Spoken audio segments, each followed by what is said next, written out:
हमारा टॉपिक है विलोम शब्द। विलोम शब्द क्या होते हैं?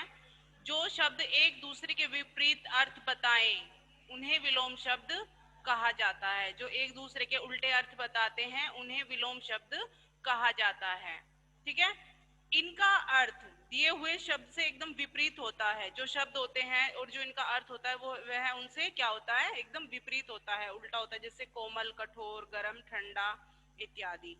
ठीक है, तत्सम शब्दों के विलोम तत्सम रूप में ही बनते हैं और तद्भव शब्दों के विलोम तद्भव रूप में ही बनते हैं। देशज एवं विदेशी शब्दों के विलोम उन्हीं रूपों में ही बनते हैं। अर्थात अगर शब्द तत्सम में है तो उसका जो अर्थ विलोम बनेगा वो तत्सम में ही बनेगा। अगर तद्भव है तो उसका विलोम तद्भव में ही बनेगा। या देशज है या विदेशज है तो जिस रूप में भी वह होगा वह उसी रूप में बनेगा। ठीक है, नीचे जैसे दिया है मौखिक, लिखित, आकर्षक, विकर्षक, अंधकार, प्रकाश, सबल, निर्बल, अपमान, सम्मान, निंदा, प्रशंसा या स्तुति, न्याय, अन्याय, जल, थल, बाढ़, सूखा, महंगा, सस्ता, ज्ञात, अज्ञात, वीरता, कायरता, सार्थक, निरर्थक, राजा का रंग। ठीक है, ये शब्द क्या हैं? सभी विलोम शब्द। और जैसे विलोम तत्सम में होगा तो जैसे शब्द तत्सम में होगा तो उसका विलोम भी किस में बनेगा? तत्सम में ही बनेगा। अगर तद्भव होगा तो उसका विलोम भी तद्भव में ही बनेगा।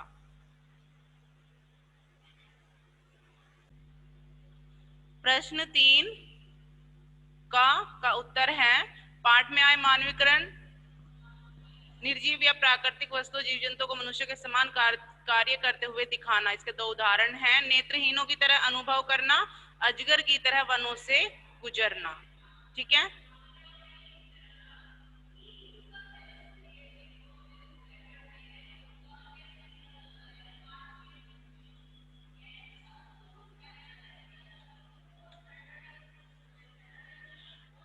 आत्मकथा की विशेषताएं। अब इसमें प्रश्न 1 में यदि आपको अपनी जीवनी को एक कथा के रूप में लिखना हो तो आप कैसे लिखेंगे? हम अपनी जीवनी को अगर एक कथा के रूप में लिखेंगे तो हम अपने जीवन की कोई ऐसी घटना, रोमांचक घटना हम उसमें लिखेंगे। अगर हमें कथा लिखनी है, जीवनी की कोई कथा लिखनी है तो हम जो हमारे जीवन में कोई रोमांचक घटित हुआ है उसको हम उसमें लिखेंगे।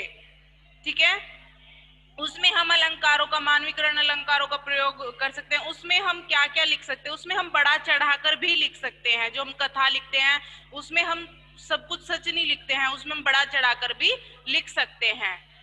अपने मन में एक ऐसी वस्तु चुनिए जिसकी आत्मकथा आप लिखना चाहेंगे। ये खुद के लिए है कि सभी बच्चे मतलब अपने खुद के मन से कि हम आत्मकथा, अपनी कथा, अपने जीवन की कोई कथा, ठीक है ना,